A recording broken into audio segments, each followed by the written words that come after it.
In today's conversation on the MarTech Memo, we discuss the importance of customer growth, collaborative product development, and the integration of AI. Let's jump in.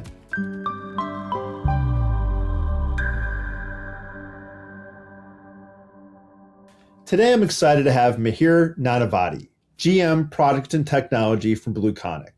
BlueConic is a leading customer growth engine, helping brands unlock the full value of the customer data. Welcome, Mihir. Could you do me a favor? Just please tell me a little bit about your role at BlueConic and your industry experience. I'd love to share that with the audience. Sure thing.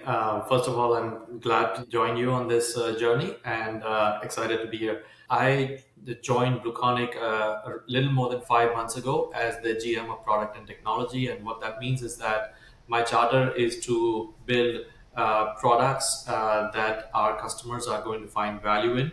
But particularly and very specifically in this world where there's so much potential to bring agentic product development, we are sort of changing both how we build and what we build for our customers who are marketers. They have been used to considering BlueConic as like a customer data platform in the past.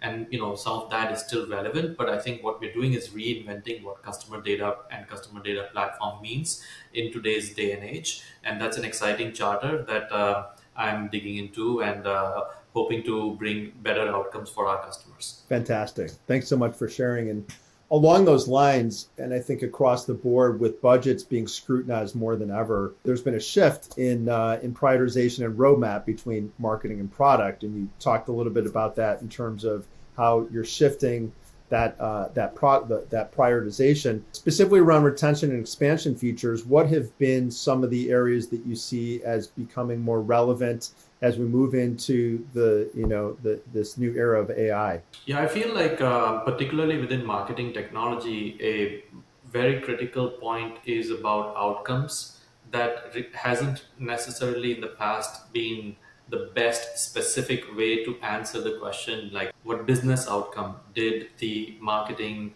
technology drive for the customer? And we can get into a lot of details about attribution, incrementality, and so on and so forth. But ultimately, the lack of clarity on that topic has been the sticky point for retention. And I think that is also the most fundamental part, which is about product market fit, which is the product adding value to the customer's business?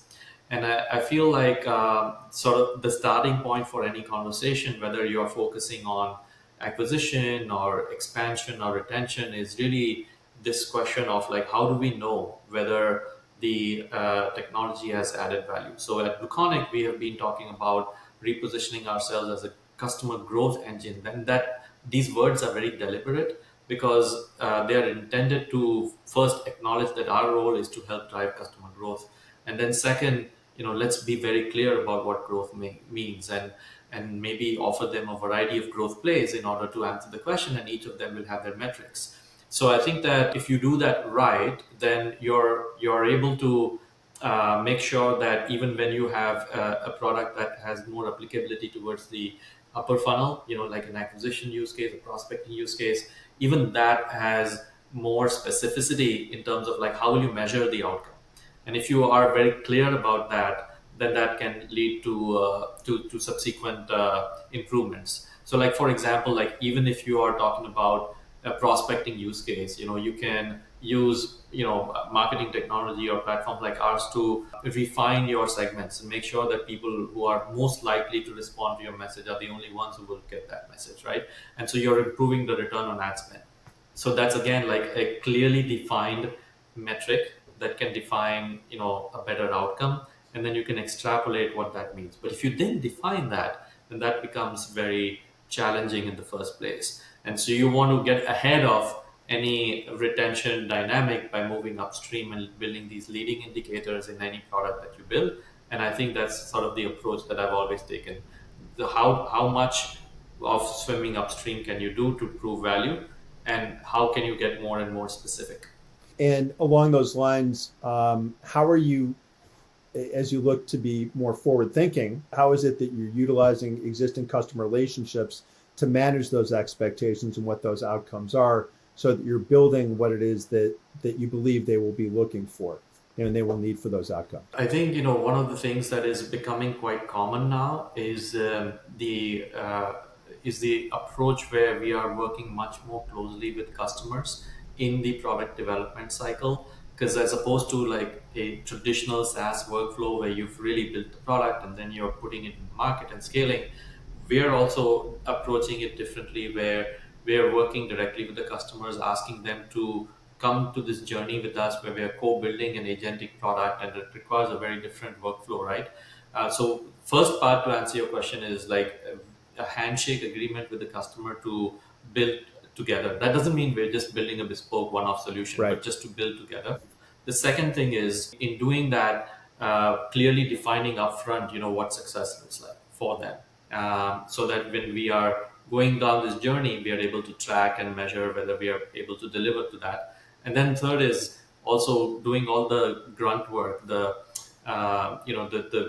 basic work around like where's the data, is the data pipeline good, is it clean, can it train the models, can the agents be improved, and so on and so forth. So you really need to get into the environment of the customer and do all the rolling of your sleeves and just do the work with them. That is what I mean by going very upstream and working with the customer, because when you set all of this right, then you can have the confidence that the workflows will deliver better outcomes because you've done all the homework ahead of time. That's great. That's great.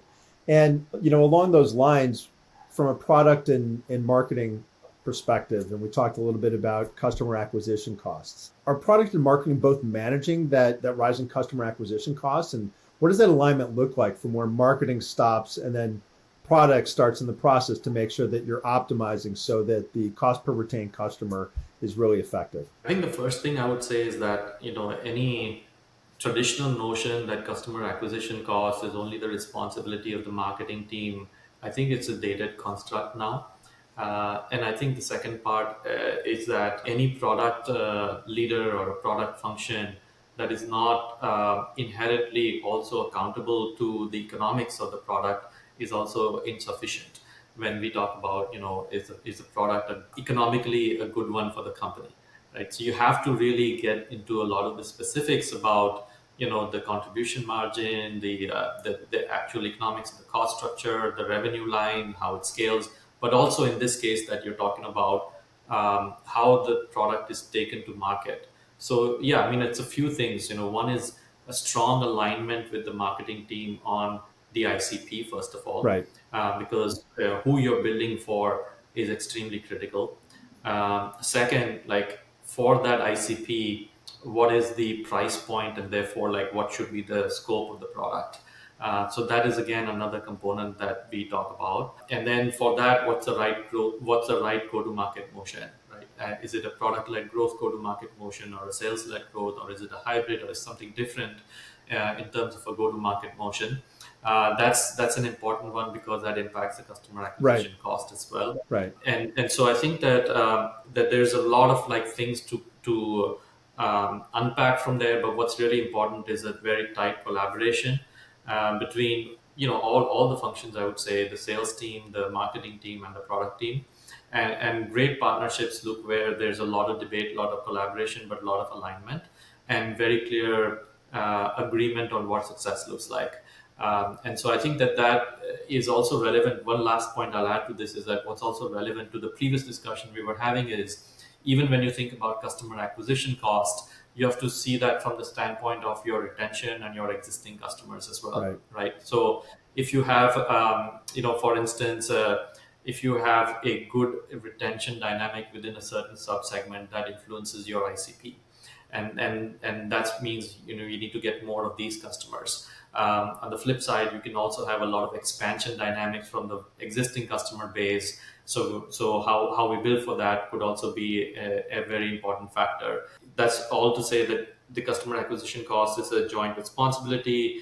There's a lot of things that we need to align on the personas and the ICPs, and it's not just about silos functions of marketing or sales. I agree completely, and that's always been a frustration of mine. And I always view sales, product, and marketing to be a Venn diagram, right? And they should all overlap, and they shouldn't be, as you mentioned, siloed. Because I know being on the revenue side, you always feel like you're being pushed to sell a product, but not necessarily is that the right product fit for the marketplace or your ICPs. So it's wonderful from a product driven, or that you're really taking that approach as a product driven leader to make sure both marketing and sales are really involved in that process, because ultimately, right, you want to bring those customer acquisition costs down, but you have to make sure that you're building for what the market needs. So I think that's just a great approach. And given your experience within the space, so many marketers and SaaS companies are under pressure to deploy AI everywhere, and I feel like so many companies try to bolt on AI and say they check the box and say, hey, we're delivering AI. What have you seen in the marketplace in the past couple of years? Some of the features and internal tools that are currently built that support really integrated approach to make sure that a product that you're building from an AI perspective is really a feature that needs to be in the market. What's your approach to making sure that is really being deployed properly? Well, I'll answer this question from two different angles. One is like how we build the product, and second is what kind of products I've seen work out really well in an agentic approach or in the recent AI approach. I think the first thing is to acknowledge that we have now seen enough credible evidence of moving beyond the co-pilot phase, which was earlier, where people were chatting and doing a lot of co-pilot work, through more automation and more self-directed outcomes and more goal-driven approaches, which are agentic. And so what this means for a product development cycle is that we use a lot of agentic approaches to synthesize insights and feed that into specs, right? So like, for example, you could get a lot of competitive intelligence that it gets packaged up, and we use tools like Notebook LM internally to synthesize what we're seeing in the market and feed it into the product team, which can then create a mock-up which is automatically generated on like, okay, here's what the market is telling us, here's what customers are telling us, and here's a design instead of a PRD, right? Like, here's a design for what we should be doing. And that gets fed into the development team, and they're using Cursor and Claude Code and all sorts of tools. And when bugs get found, there's an agent that automatically fixes the bugs and goes to a human for just a PR approval. So we are doing a lot of the things that one would expect a modern development organization to do. At the same time, I think that's not sufficient, right? But you also have to do things differently to go to market. My background and experience is also in marketing tech and ad tech more broadly. And in that area, if you switch gears a little bit to like how you take these products to market, we've seen sufficient evidence now of like AI SDRs doing a really good job of really building pipeline and generating appointments that are quality ones, which have matured a lot more from where the industry was before, in my experience, because I've done this in my past roles. And so that's progressed quite a bit. I think that signal-based intelligence for like sharpening which accounts to prioritize by the sales rep has progressed quite a lot with tools like Clay and many other products that have taken many different modern approaches to how we solve this problem. And then of course companies like Gong continue to innovate on like various agentic workflows that they're building in their products. So my point broadly being that like how each of these aspects that are taking your product to market have also begun to see evidence of like these are not just like co-pilot modes, but really automating goal-driven outcomes and generating outcomes both in the process of taking the product to the customer and also subsequently supporting them. Like, last point I'll make is that we also have been very successful with products like Intercom to automate the success and the support process. Almost 100% of all the issues that come inbound have been touched by an AI, and probably 70+% have been auto-resolved by AI for us. So I think that is clearly an evidence that we have moved to an automation phase for certain use cases. And I think when the industry talks about coding and customer support being at the forefront, we see that for sure. Yeah. No, that's wonderful. Thank you so much. And our final question, really, I want to talk a little bit about zero-party data. And you talked a little bit earlier about working with the customer to build out products that are geared towards specific outcomes so that you're holding hands in building a product, not from a bespoke standpoint, but that are really, feature-based that can be deployed across the organization. Can you give me like an example of, either in previous roles or recently at BlueConic, where that value exchange of a feature you've built together with a customer, and I realize you may not be able to share something at BlueConic because you haven't been there long, but where the customer is really willingly provide that zero-party data in exchange for a better product experience. Yeah, first, I want to say this is a plug for our product itself because it does this job. That's completely okay. I'll put a disclaimer out there, but I think what BlueConic's products do is really enable also the ability for marketers to have that value exchange, to have a discussion, to create like a good approach where they can share progressively different information about their consumers. The consumers can share on their own, right? So what that looks like is that we have things like quizzes and profiles and offers and tools to have forms on websites where you could have like a AI that says if you as a consumer should be given like this kind of incentive, let's say free shipping in order for you to add some more information. And so we have those capabilities. We embed them through forms, and these forms will really facilitate this progressive profiling to be able to have this value exchange. But basically, that's the core part of some of our features and our products. But in general, if we zoom out a little bit, to answer your question, like more broadly, it's really when we engage with a customer early on, you have to understand the strategy deeply to understand like where does zero and first party data fit in.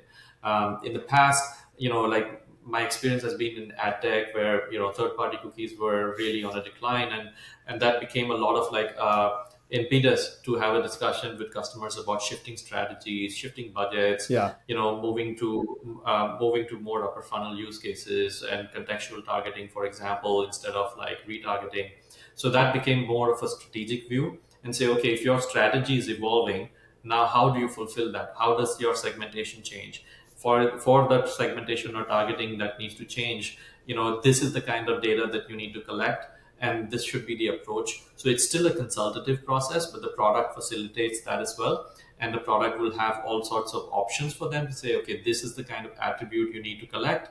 I can bring this, when you can now provide this, and together we can find better targeting and go to market. But the value exchange in that is, again, confidence that this new strategy will work instead of the old one. And so again, we provide like benchmarks and case studies and proof points to really have assuredness that, hey, like when we are talking about this change, that this change will even, get to the outcomes that are the right ones for what we want to drive for our customers. I think the depreciation of the third-party cookie drove so much innovation and so much different measurement tools in terms of what it is. Ultimately, I think that was better for the industry, even though ultimately, with the fear that the third-party cookie was going away, that just drove so much innovation because marketers and people on the product side needed to get ahead of it anyway. And so that drove that innovation ultimately, which I think is a better outcome for clients in terms of how they're driving success. Yeah, I think anytime the signals improve in their strength, it's better. But yeah, we could speak for hours. Exactly. Well, thanks so much for joining me today, Mihir, and we'll look forward to talking again soon. Thank you so much, Marty. It's been a pleasure.